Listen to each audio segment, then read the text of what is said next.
Hey, it's your girl Shay Shay. Welcome to the channel if this is your first time, and welcome back if you've been here before. Before we start, I want to wish all my Black Americans a happy Black History Month. You are loved, appreciated, and admired around the world. So we've just had the Bad Bunny Super Bowl halftime show, and listen, the reactions did not disappoint. Before he even performed, people were already screaming online, some hyped, some confused, some genuinely pissed, and after the show dropped, the commentary exploded. It's wild when you think about it. He's one of the most streamed artists on the planet, performing mostly in Spanish, throwing down on the biggest TV stage in the world, and suddenly, half of the internet is acting like it's a cultural declaration or a political attack. People are calling it everything from a historical celebration of Latino culture to a woke halftime show. And honestly, that's the energy we're stepping into. Chaotic, messy, emotional, and completely unpredictable. Everyone's talking about it, reacting to it, debating it, and it's the perfect storm for a cultural moment that's way bigger than football. Let's get into the mess. Disclaimer, this video is for entertainment purposes only. Don't take anything said here too seriously. It's just jokes, gossip, and opinions. Please relax and enjoy the video. Everything presented in this video is alleged. I'm only spreading the word on the curb, and in no way I'm giving my personal opinion. Alright, so let's talk about why this Bad Bunny Super Bowl moment, even after it already happened, has been such a thing. This guy isn't just another performer, he's one of the biggest artists in the world. Grammys, global tours, Spotify records, etc. And now he's the first Latino solo artist to headline the Super Bowl halftime show. But long before he hit the stage, the energy around him was already heated. Bad Bunny has been outspoken on real issues. He's publicly criticized immigration enforcement, called out policies by saying things such as "Eyes out." And he skipped parts of a US tour because he said he was worried his mostly Latino fan base could be targeted by ICE. So a lot of people see him as more than just an entertainer. They see him as someone who pushes back on systems that marginalize people. A lot of others, especially more conservative voices, hate that. Some pundits and public figures went so far as to call the NFL's decision crazy or ridiculous, questioning why someone with these views and this style could get the biggest stage in America in entertainment. And it wasn't just random chatter either. Even political leaders weighed in. President Donald Trump said he thought the choice was terrible and that he wasn't into it at all. Meanwhile, organizations like Turning Point USA actually announced a whole alternative halftime show featuring country and rock artists, basically because they didn't want Bad Bunny's show to be the cultural moment of Super Bowl Sunday. So Bad Bunny has released a trailer for his halftime show, basically showing unity for all, we're all together, and somehow MAGA is upset at it. Let's take a look at the comments on Twitter. I'm not even going to make y'all wait. This is my favorite comment out of all of them. This one says, "Deport him. Let's have U2, Dua Lipa, AC/DC, or even Rihanna." Now, let's keep in mind, Bad Bunny is an American citizen, so you want to deport him where? Commenter Big Country says Bad Bunny is gonna be ass. Oh wow, like that's kind of harsh. Now we have 2011 Nissan Cube says stupids, I don't know what stupids, halftime show ever. Why are we getting somebody that nobody understands? Baby, I can barely understand your comments, so I guess we can relate. Next, we have Oliver that says, terrible decision. Like, these people are so upset over this unity and inclusion. Ivana says, so I will be turning off my TV. We never asked you to turn it on, babe. We have Rugby Mom, won't be watching. When's the last time the show featured a rock band? Baby, if you want to see a rock band, go to a rock concert. Like, these are some of the comments. If y'all want me to read some more, just let me know.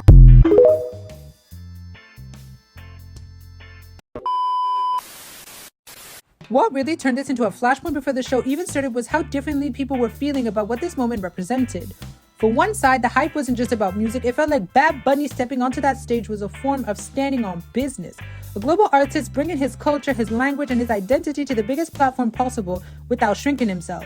Fans saw that as confidence, representation, and a moment that didn't need to be softened to be accepted. But on the other side, the reaction was almost a mere image. Some viewers felt like this was yet another signal that mainstream entertainment wasn't speaking to them anymore. To them, the halftime show choice didn't read as celebration, it read as exclusion, or even as a cultural statement that didn't ask for it. And once people start interpreting an entertainment decision as a message aimed at them, emotions ramp up fast. So what you had wasn't just disagreement, it was two completely different stories forming around the same event. One group celebrating and the other seething. Bad Bunny is going to be the Super Bowl halftime show.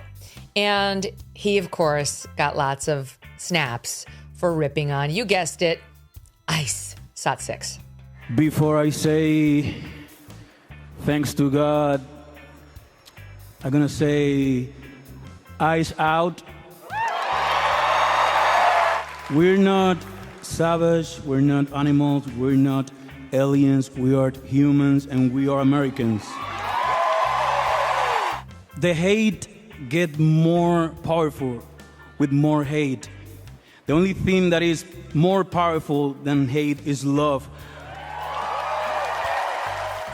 I mean, he's actually trying to pawn that off like it's clever, like it's some sort of profundity. He's against ICE.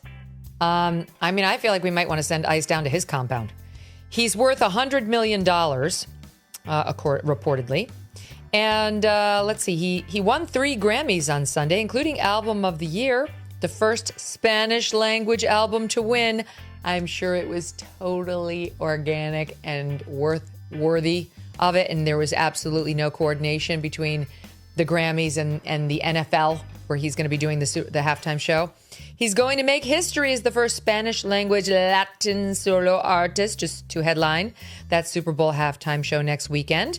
He will also be the first reggaeton artist to do so. And that's the only thing really interesting about Bad Bunny.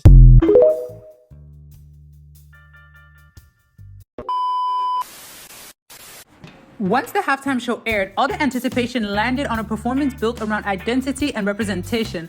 Bad Bunny didn't treat it like a neutral pop set. It felt staged as a celebration of Puerto Rican pride and broader Latin American presence on one of the biggest platforms in the world. The visuals, sound, dancers, and overall tone all pushed culture to the front instead of softening it from mass comfort. For many viewers, that was the point, seeing Latin and Caribbean influence centered on a stage that rarely gives it that level of visibility. The general reaction leaned positive, with a lot of viewers praising the energy, the spectacle, and what the moment represented. Fans described it as exciting and affirming, a halftime show that felt international and alive.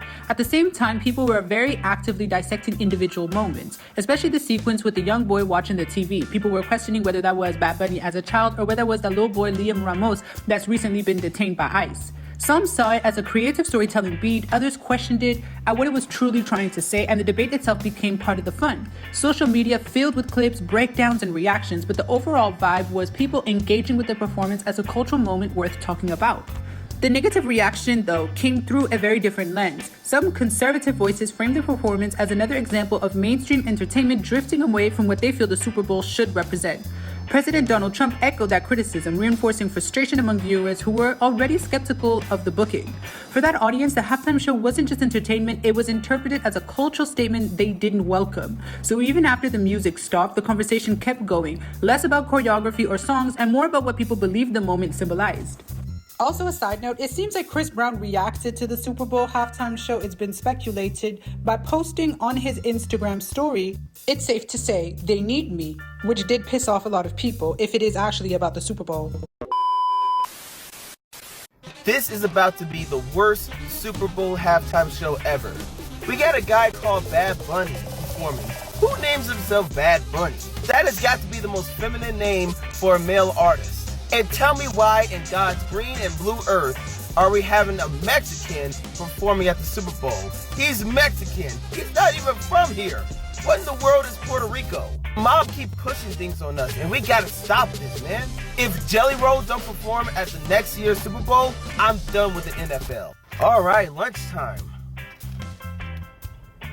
What? I want Mexican in my mouth, not in my ears.